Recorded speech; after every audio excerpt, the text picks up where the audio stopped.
Part 2 of this series is VCs and understanding VC.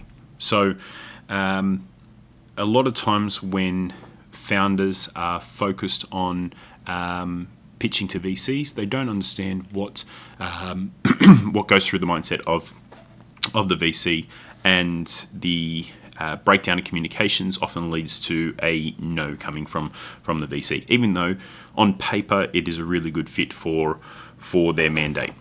And in theory it could be the perfect fit, but the messaging just wasn't right and they've said no. So understanding how a VC's mind works will give you the best chance at success. So let's break down the VC math.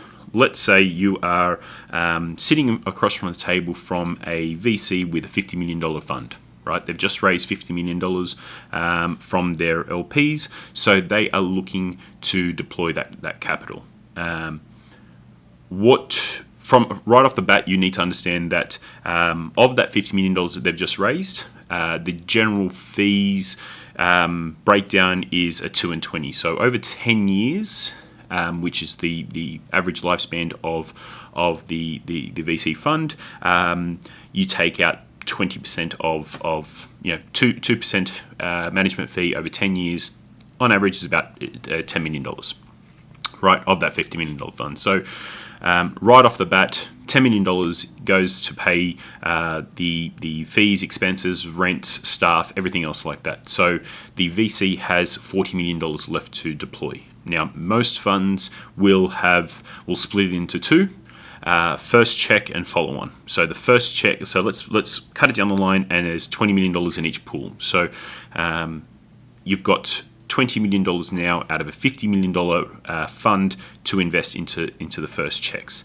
The average return that the VCs are expecting to return to their LPs is a 3x. So of that $50 million, they need to return 152 to their LPs. And while it may seem simple, you just, if let's say for argument's sake, they're going to put $1 million into 20 companies for that first check. And you could be thinking, if you're an early stage founder, you say, oh, that's great. I just need a 3x return of that $1 million, and I'm set. But that's not how VCs think.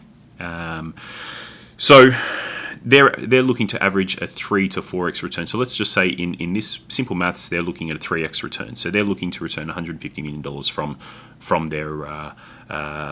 their portfolio to their founders. And let's say they're looking to get we'll do simple maths. $1 million in at a 10 mil post money valuation. They have a 10% ownership stake. So if they're putting $1 million into 20 companies, they need to return that $150 million from those 20 companies in that fund.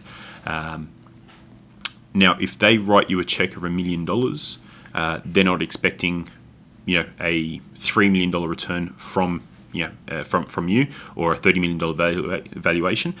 They are going into it expecting that 1 in the 20 companies will be a success. So they're looking to get $150 million from you. So your company needs to be valued at $1.5 billion for them to get their $150 million back to their investors. And that's the mindset of the VC. They are looking to understand which companies they're investing into have the potential to be a unicorn. And you have to articulate why you could be a unicorn, why you could return them that $150 million because of their need to return. So the messaging has to be quite clear. You have to understand what goes through the VC's mindset. You have to understand your market and your potential expansion markets. So understanding the total addressable market, understanding how you're going to get to that valuation, and how you can articulate that to the investor. Because on paper, your company could be fit right in their mandate, but in reality, your messaging doesn't articulate how you're going to be a success, how you're going to be, why you're the right team to get that in place. So your deck, your material, your presentation has to show why you're the right team, the market potential, and why your company can achieve those goals.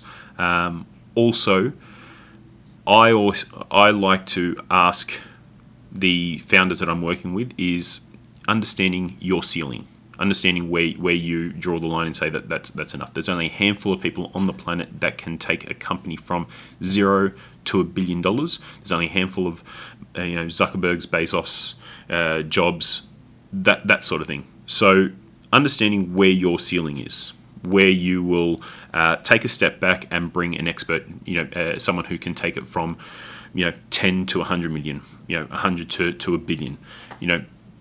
Understanding your limitations as a founder, and that's crucial to be able to say, well, I'm great at getting it from 0 to 10. Once it gets to 10, I'm going to bring an expert in, and understanding that, articulating that plan to the VC can lead to a potential no turning into a yes. And that's probably something about your mindset, your messaging, and your presentation. The next video we'll talk about is really understanding family office.